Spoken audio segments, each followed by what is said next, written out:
Hola, bienvenidos a Historias que Encantan, un lugar donde las historias de superación y gestos que inspiran transforman vidas. No te lo pierdas. ¿Qué pasaría si las mujeres más puras y devotas de un convento sagrado comenzaran a quedar embarazadas, una tras otra, inmediatamente condenadas por su propia iglesia y odiadas por un pueblo que las acusa de pecadoras? Estas mujeres se enfrentan a una pesadilla incomprensible. Pero la verdad es infinitamente más oscura y retorcida que cualquier pecado carnal, pues tras los muros del monasterio se esconde una conspiración aterradora, un mal orquestado por el enemigo menos esperado. En este video se revelará el impactante secreto que lo cambió todo y la increíble batalla que estas mujeres libraron por su honor. Si te apasionan las historias que desafían la lógica y conmueven hasta los huesos, suscríbete ahora y dale un like para que descubras con nosotros el desenlace de esta injusticia. En el corazón de un valle tan aislado que el mundo exterior parecía un mero rumor, se erigía el monasterio de la Aguja Serena. No era un lugar, sino un testamento de piedra y silencio. Sus muros, gruesos y manchados por la humedad de siglos, se alzaban como un dique contra las mareas del tiempo. La vida dentro de ellos no se medía en horas, sino en el tañido de una campana de bronce cuya voz grave marcaba los límites entre la oración, el trabajo y el sagrado recogimiento. Cada pasillo olía a incienso frío, a cera de abejas y a la tierra húmeda del jardín interior. Era un universo autónomo, un microcosmos de devoción inquebrantable gobernado por la Madre Elara. Su figura, aunque no era alta, proyectaba una sombra de autoridad inmensa. Llevaba 30 años como abadesa, y su voluntad había moldeado el monasterio a imagen de su propia fe, ordenada, inflexible, pura. En su mente, cada regla era un ladrillo en la fortaleza que protegía a sus hermanas de la corrupción de un mundo que ella había dejado atrás sin mirar nunca. Conocía sus almas, o eso creía. Veía la piedad en sus ojos, la diligencia en sus manos, y se enorgullecía del refugio que había construido, un santuario impenetrable. Entre las más jóvenes y devotas se encontraba Sor Lira. Había llegado 5 años atrás, una muchacha de ojos asustados y un corazón lleno de una fe tan simple y ardiente que quemaba cualquier duda. Para ella, el mundo no era más que una tentación ruidosa de la que había sido rescatada. Su alegría no residía en grandes éxtasis místicos, sino en las pequeñas certezas de su rutina. El frío de las baldosas bajo sus rodillas al alba, el peso reconfortante del rosario en sus manos, el aroma del pan recién horneado que ella misma ayudaba a preparar. Su voz, dulce y clara en el coro, era un hilo de plata en el tapiz sonoro de los cánticos gregorianos. Lira no soñaba con santos ni ángeles, soñaba con una vida de servicio anónimo, una gota de agua perdida en el océano de la gracia divina. Su inocencia era tan palpable que las monjas mayores la miraban con una mezcla de ternura y melancolía, recordando la fragilidad de una fe que aún no había sido probada por el verdadero sufrimiento.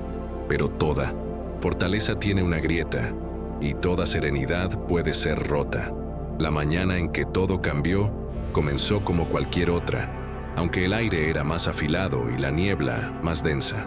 Se aferraba a los vitrales de la capilla como un velo lechoso, distorsionando la luz del amanecer en formas fantasmales.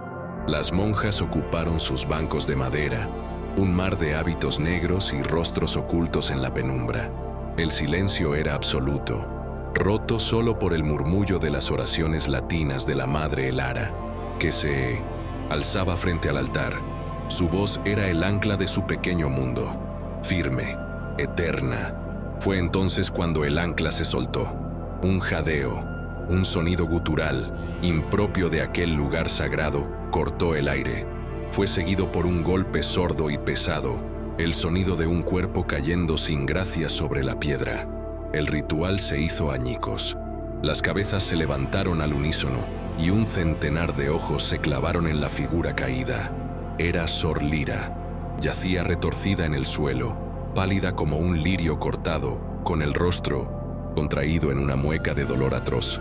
Una de sus manos, blanca y nudosa, Se aferraba a su vientre como si intentara arrancar de raíz una espina invisible. El caos, un intruso desterrado durante generaciones, irrumpió en la capilla. ¡Lira! El grito de Sorcasia, su amiga más cercana, fue un desgarro en el tejido del silencio. Corrió hacia ella, arrodillándose en el suelo frío, pero Lira no respondía. Su cuerpo se sacudía en violentos espasmos y su respiración era un silbido agónico. Las monjas se arremolinaron, sus susurros asustados creciendo hasta convertirse en un zumbido de pánico. La madre Elara, por un instante, se quedó paralizada. El orden perfecto de su universo se había fracturado ante sus ojos. Reaccionando con la fuerza de la costumbre, su voz resonó con una autoridad que no sentía en su interior. ¡A la enfermería! ¡Ahora mismo! 2 hermanas la levantaron con dificultad. El cuerpo de Lira era un peso muerto, su cabeza colgando hacia atrás, revelando un cuello tenso y bañado en un sudor frío. Mientras la sacaban de la capilla, un miedo helado, diferente a cualquier temor espiritual, se apoderó de las que quedaban atrás. Aquello no era una enfermedad del alma, era una aflicción de la carne, violenta y desconocida. Pasó una hora que pareció una eternidad. El doctor Benicio, un hombre bueno y cansado del pueblo cercano, fue convocado de urgencia. Entró en la enfermería con su maletín de cuero y una expresión de profesionalismo preocupado. Salió con el rostro de Inondes, un hombre que ha visto un fantasma. Se encontró con la madre Elara en el pasillo, cuyas manos, normalmente firmes, retorcían un rosario de madera hasta casi romperlo. «Madre», la voz de Benicio era un graznido. Se aclaró la garganta, pero el sonido no mejoró. Apartó la mirada. «La he examinado. He comprobado sus signos vitales, la presión, todo. Al principio pensé en un cólico severo, una obstrucción, pero hay cosas que no encajan». «¿Qué cosas, Benicio?». La urgencia en la voz de Elara era afilada. «Habla claro, por el amor de Dios». El doctor respiró hondo, como si las palabras le pesaran físicamente. Su pulso es fuerte, pero errático. Hay una dureza inusual en su abdomen bajo, una masa, y sus pechos están sensibles, inflamados. Son síntomas que he visto cientos de veces en mi carrera, pero nunca aquí. Nunca dentro de estos muros. Elara lo miró fijamente, su mente rechazando la dirección que tomaba la conversación. «Ve al grano». Benicio finalmente levantó la vista, y en sus ojos había una mezcla de lástima y terror. «Madre Elara, no hay duda médica posible. He jurado decir la verdad, y la verdad es esta. Todos los signos, sin excepción, apuntan a una única conclusión. Sor Lira no sufre de una enfermedad». Hizo una pausa, dejando que el peso de sus siguientes palabras cayera con toda su fuerza demoledora. «Está embarazada, de varios meses». El pasillo pareció inclinarse. Las antorchas en los muros parecieron parpadear y morir. La palabra «imposible» se formó en los labios de Elara, pero no emitió sonido alguno. Era un grito mudo, el primer temblor de un terremoto que amenazaba con derribar el monasterio de la Aguja Serena hasta sus cimientos. La pesadilla no había comenzado. La pesadilla era real y ya vivía entre ellas. La palabra embarazada quedó suspendida en el aire helado del pasillo, un veneno que se infiltraba en la mente de la madre Elara. Por un largo momento, no pudo moverse ni respirar. El rostro del doctor Benicio se desdibujaba. Las antorchas parecían consumirse hasta la nada. Su primer instinto fue la negación, una furia fría que brotó desde lo más profundo de su ser. Quería gritar que mentía, que era un charlatán enviado por el diablo para sembrar la discordia. Quería abofetearlo, expulsarlo de su monasterio y cerrar las puertas para siempre, restaurando el orden con un acto de pura voluntad. Pero era un hombre de ciencia, y sobre todo, un hombre bueno y temeroso de Dios. En sus ojos no había malicia, solo el horror de un mensajero que odiaba su propio mensaje. Elara se aferró a la pared para no caer. El contacto con la piedra fría la devolvió a una realidad que se desmoronaba. «Nadie debe saberlo», susurró con una voz ronca que no reconoció como suya. Nadie, Benicio. Esto permanecerá entre nosotros y Dios. Es una prueba, una terrible prueba para nuestra fe. El doctor asintió, aliviado de no haber sido acusado de blasfemia. Madre, debemos vigilarla. Necesita cuidados. Sea cual sea la causa, su cuerpo está sufriendo. El Ara ordenó que Sor Lira fuera aislada en una celda de la enfermería, con la excusa de una fiebre contagiosa y maligna. Solo a ella y a Sor Casia, cuya lealtad era tan sólida como los muros del monasterio, se les permitiría entrar. Pero el secreto era un animal moribundo en una habitación pequeña. Su hedor se filtraba por debajo de la puerta. El silencio forzado se convirtió en un caldo de cultivo para el miedo. En el refectorio, el sonido de las cucharas contra los cuencos de madera parecía anormalmente alto. En el coro, las voces flaqueaban. Las monjas se movían por los pasillos como espectros, sus ojos encontrándose para luego desviarse rápidamente, cargados de una sospecha mutua y terrible. ¿Quién era la siguiente? ¿Era un castigo divino que caería sobre todas ellas? La fe, que antes era un refugio, se había convertido en una fuente de terror.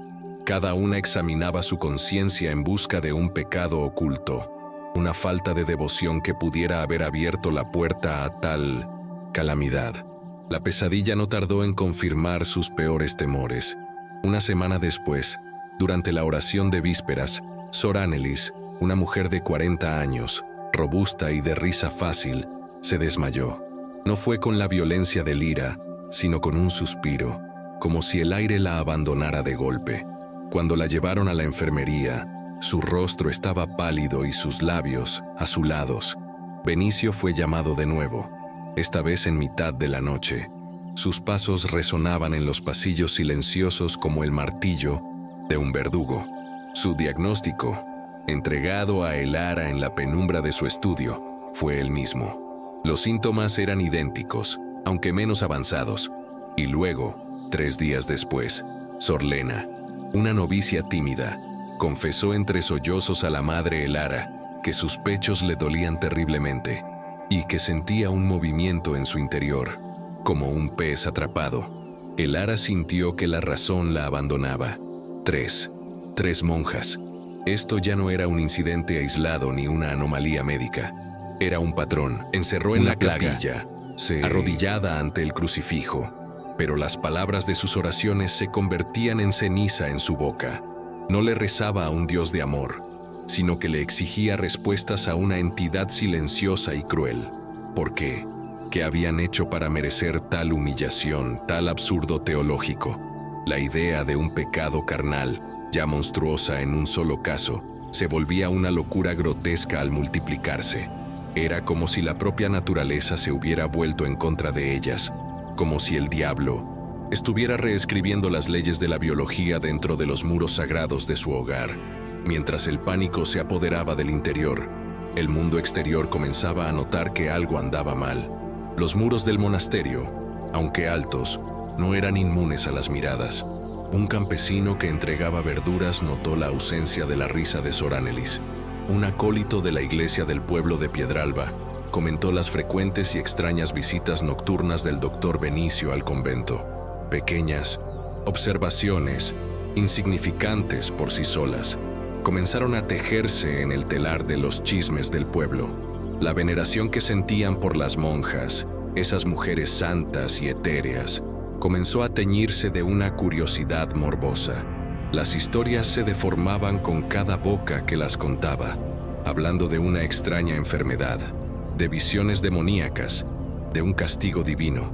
El rumor, como una mala hierba, creció y viajó rápido, llevado por comerciantes y clérigos viajeros, hasta que llegó a la sede episcopal, a los oídos del hombre al que la madre Elara más temía en el mundo, el obispo Valerius. Valerius no era un pastor, era un inquisidor nacido fuera de su tiempo, un hombre cuya fe era una estructura de lógica fría y leyes inquebrantables. Para él, la iglesia no era un hospital para pecadores, sino una fortaleza de pureza, y cualquier signo de debilidad o escándalo era una brecha en el muro que debía ser sellada con brutal eficiencia. No tenía paciencia para la compasión, a la que consideraba una forma de debilidad. Su reputación lo precedía. Se decía que había purgado un monasterio en el norte por simples rumores de laxitud doctrinal, expulsando a todos sus monjes y dejando el edificio vacío como un monumento a su celo implacable. Cuando la noticia de una plaga de histeria en la Aguja Serena llegó a sus oídos, su rostro de mármol no mostró emoción, pero sus ojos oscuros brillaron con la luz fría de un propósito. El desorden era su enemigo, y la ambigüedad su campo de batalla. Un día, un mensajero a caballo llegó al monasterio, rompiendo la quietud de la tarde. Entregó un pergamino con el sello episcopal a una temblorosa madre Elara. El mensaje era breve y cortante. El obispo Valerius llegaría en 2 días con su séquito para investigar personalmente la preocupante situación y restaurar el orden sagrado. No era una promesa de ayuda, era una declaración de guerra. La noticia cayó sobre las monjas como una sentencia de muerte. El enemigo ya no era un mal, invisible y misterioso que crecía en sus vientres. Ahora tenía un nombre, un rostro y una autoridad capaz de destruirlas a todas. La fortaleza se había convertido en una trampa, y el juez supremo se acercaba a sus puertas. Los 2 días de espera fueron una agonía suspendida en el tiempo. El monasterio de la Aguja Serena, antes un refugio de paz, se había transformado en una antesala del juicio. Las monjas apenas comían. Sus oraciones eran mecánicas, un murmullo de labios que no alcanzaba a calmar el pánico que atenazaba sus corazones. La madre Elara, sintiendo el peso de cada mirada asustada, se esforzó por mantener una fachada de calma.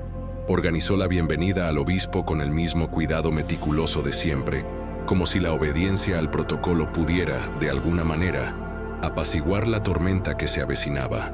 Pero en la soledad de su celda, por la noche, su fe se resquebrajaba.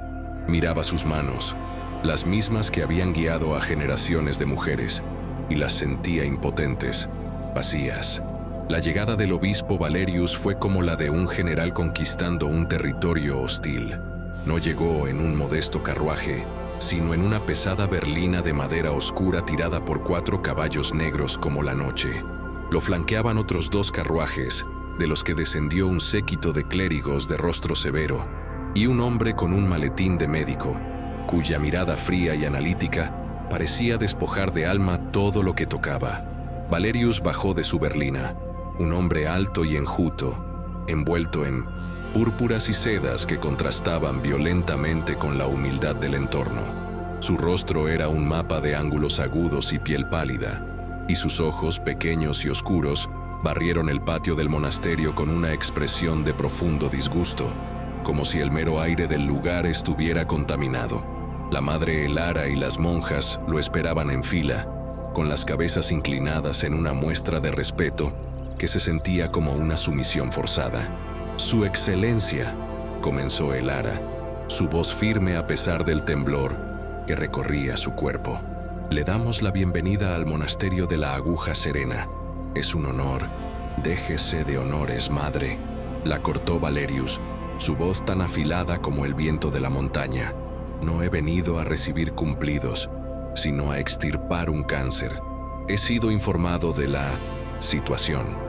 Una situación que su liderazgo o la falta de él ha permitido que florezca en esta casa de Dios.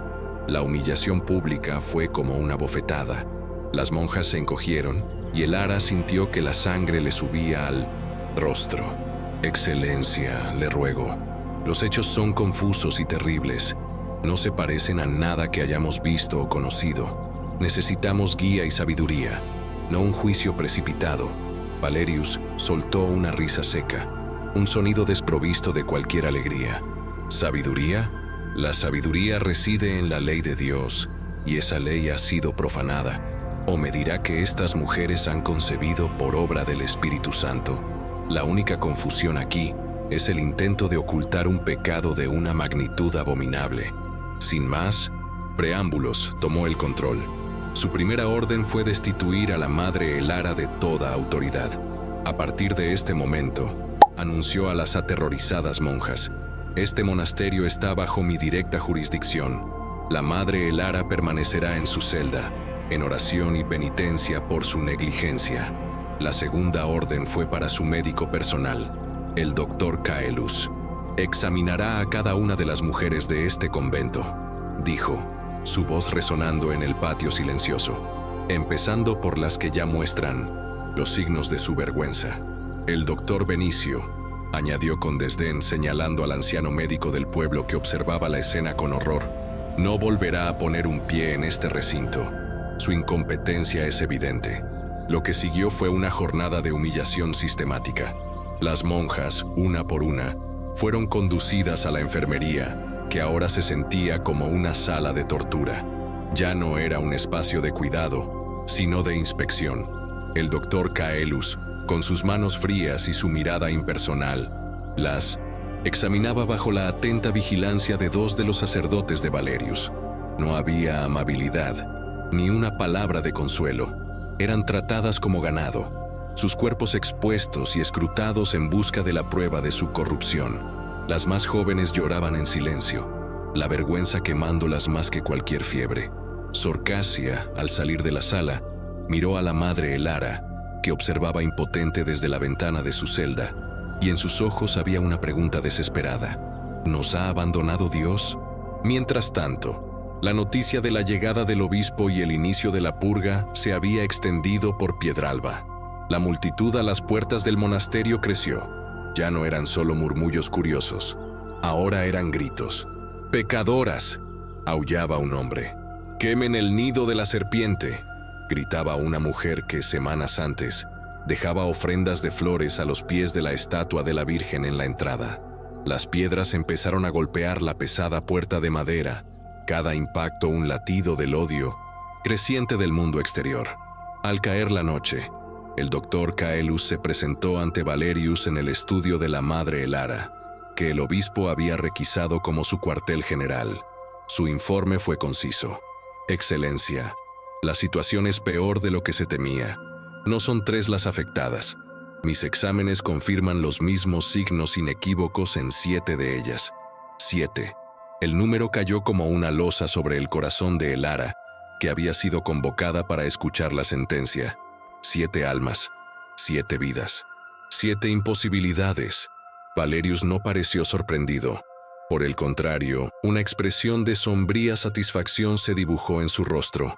Se volvió hacia Elara, sus ojos brillando con un fuego justiciero y cruel. 7, repitió, saboreando la palabra. Y usted hablaba de hechos confusos. Los hechos, madre, son ahora claros como el día. Este monasterio no es una casa de Dios, es un burdel disfrazado de santuario, y yo, por la gracia de Dios, lo voy a purificar con fuego. La puerta se cerró, dejando a Elara sola en el pasillo, con el eco de esa sentencia resonando en sus oídos. El juicio no había sido precipitado, había estado decidido desde el principio.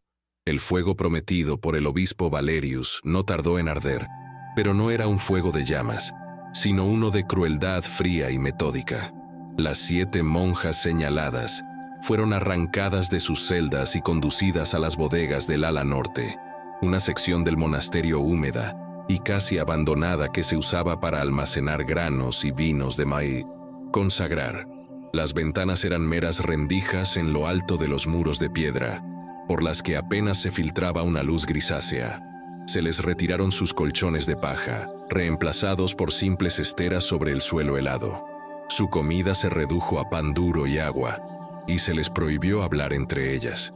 El silencio, antes un voto sagrado, se convirtió en un arma de tortura, aislando a cada mujer en la prisión de su propia mente aterrorizada.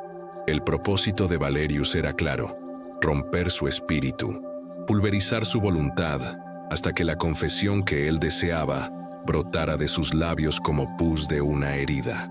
Las interrogaciones comenzaron al día siguiente. No se llevaban a cabo en un confesionario, sino en el estudio de la madre Elara, ahora profanado por la presencia del obispo. Una a una las mujeres eran llevadas ante él. Valerius no gritaba. Su técnica era más insidiosa. Usaba su voz baja y cortante para desgranar sus vidas, buscando cualquier pequeña flaqueza, cualquier duda, cualquier pensamiento impuro que hubieran tenido alguna vez.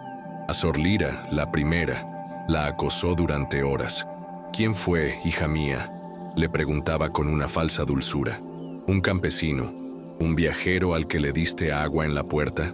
Dios es misericordioso con los que se arrepienten, pero su ira es infinita para los que se aferran a la mentira. El nombre. Solo necesito el nombre para salvar tu alma. No hay ningún nombre, sollozaba Lira, su rostro demacrado por el miedo y la confusión. No he conocido a ningún hombre, lo juro por la Santísima Virgen. Juras en vano, replicaba Valerius, su voz volviéndose gélida. El diablo es el padre de la mentira, y veo que ha hecho un nido en tu corazón. Te niegas a confesar no por inocencia, sino por proteger a tu cómplice en el pecado. La presión psicológica era insoportable, una marea que erosionaba la cordura, pero fue sobre la más joven y frágil, Sor Inara, donde la crueldad de Valerius tuvo su efecto más devastador.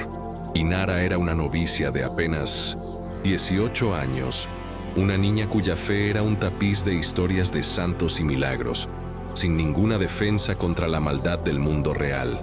Durante su interrogatorio, se desmoronó por completo. Valerius la acusó de albergar lujuria en su corazón, de haber invitado al demonio a su cama a través de sueños impuros.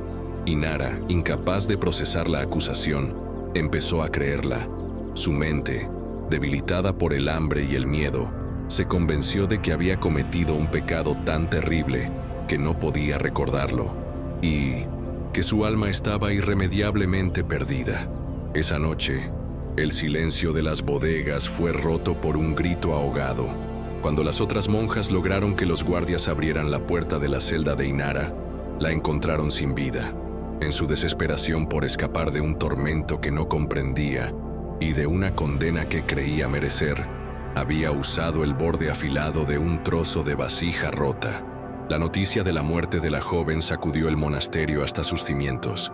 Incluso los sacerdotes del séquito de Valerius parecieron conmocionados, pero el obispo permaneció impasible. Cuando le informaron del suicidio, su única reacción fue un gesto de sombrío triunfo. La desesperación es el último regalo de Satanás a sus siervos, declaró ante su séquito. Se ha quitado la vida porque sabía que su alma ya estaba condenada. Esto no es una tragedia, es una confirmación de su culpa. Su crueldad no terminó ahí. Prohibió que Sor Inara fuera enterrada en el camposanto del monasterio. Un alma que se ha rechazado a sí misma no puede descansar en tierra sagrada, decretó. Entiérrenla fuera de los muros, como a un animal. Ese fue el punto de quiebre. Para uno de los sacerdotes más jóvenes del consejo, el padre Cael, un hombre que había admirado el celo de Valerius, aquello fue demasiado. Vio el cuerpo pequeño y frágil de Inara siendo envuelto en una tela burda y llevado hacia una tumba anónima, y la fe que tenía en su superior se hizo añicos. Vio la verdad no en los vientres de las monjas, sino en la inhumanidad de su juez. El mal no estaba en las acusadas, sino en el acusador. Para la madre Elara, encerrada en su celda, el dolor por la muerte de Inara se transformó en una rabia fría y cristalina. Se dio cuenta de que había estado rezando por un milagro cuando debería haber estado luchando contra un monstruo. La fe pasiva era inútil contra la maldad activa.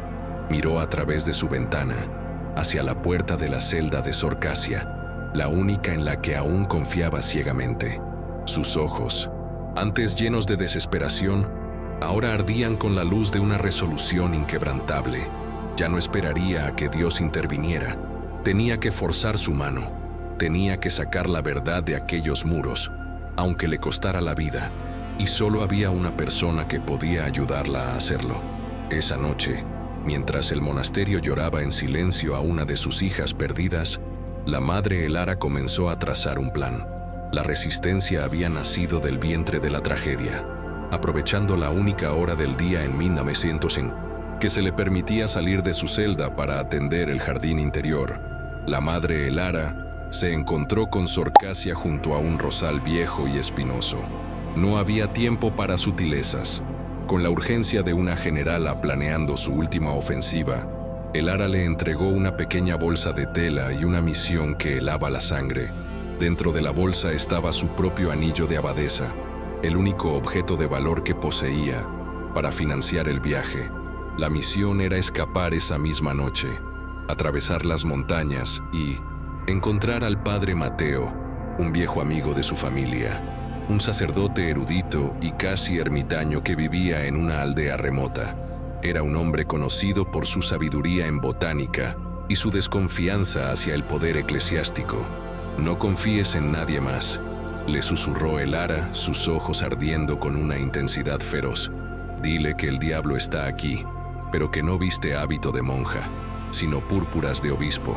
Él entenderá». La escapada de Casia fue una sinfonía de terror silencioso. Se deslizó por los pasillos como una sombra, su corazón martilleando contra sus costillas con cada crujido de las baldosas. Los guardias de Valerius patrullaban los muros, sus siluetas recortadas contra la luna. Cuando llegó a la poterna trasera, la encontró cerrada con un candado nuevo y pesado. La desesperación la invadió. Estaba atrapada. Fue entonces cuando una figura emergió de la oscuridad. Era el padre Cael. Casia se encogió, segura de que sería entregada, pero el joven sacerdote no dijo nada. En sus ojos había una profunda tristeza y una resolución recién nacida. Sacó una llave de su sotana, abrió el candado y, con un gesto, le indicó que se fuera. «Vaya con Dios», murmuró, antes de desaparecer de nuevo en las sombras. Un solo acto de conciencia había reabierto el camino a la esperanza. Tras 2 días de viaje agotador, Casia encontró al padre Mateo.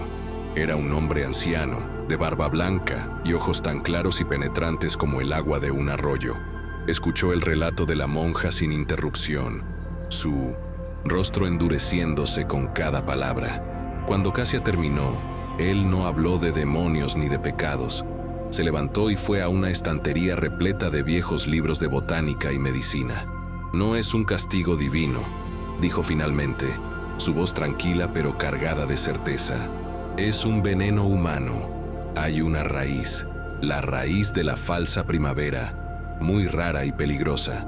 Si se muele y se administra en pequeñas dosis, induce en las mujeres todos los síntomas de un embarazo. Detiene la menstruación, hincha el ay, vientre, provoca náuseas y sensibilidad. Es una antigua y malvada artimaña. Sus hermanas no son pecadoras, son víctimas». La verdad era tan simple y tan monstruosa que Casia sintió que el aire le faltaba. Todo había sido un engaño, una conspiración. Regresaron al monasterio a toda prisa, llegando justo en el momento más oscuro. Valerius había organizado un auto de fe público en el patio.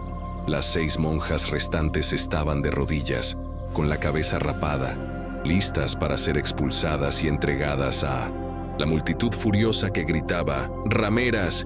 desde la puerta. «¡Deténganse!». La voz del padre Mateo, amplificada por la acústica del patio, resonó con la fuerza de un profeta. Avanzó con Sor Casia a su lado, enfrentándose al obispo. «Usted, hombre de púrpura, es un farsante y un envenenador». Valerius palideció pero recuperó rápidamente su compostura. «¿Quién es este viejo loco? Guardias, sáquenlo de aquí. Este viejo loco conoce la verdad de su conspiración», continuó Mateo, impávido. «Verdad sobre la raíz de la falsa primavera, el veneno que ha usado para fabricar un pecado y satisfacer su sed de poder». Un murmullo de confusión recorrió a los clérigos y a la multitud. La acusación era audaz, increíble. Valerius iba a ordenar su arresto, pero en ese instante, el padre Cael dio un paso al frente, separándose del séquito del obispo. Su voz, aunque temblorosa, fue clara y firme. «Es verdad», dijo, y todas las miradas se posaron en él. «Yo mismo vi al secretario personal del obispo, el hermano Marcus, añadir un polvo ocre a los sacos de harina en la despensa. Hace semanas, en mitad de la noche. Dijo que era para purificarla de los gorgojos. Ahora entiendo qué clase de plaga estaba combatiendo.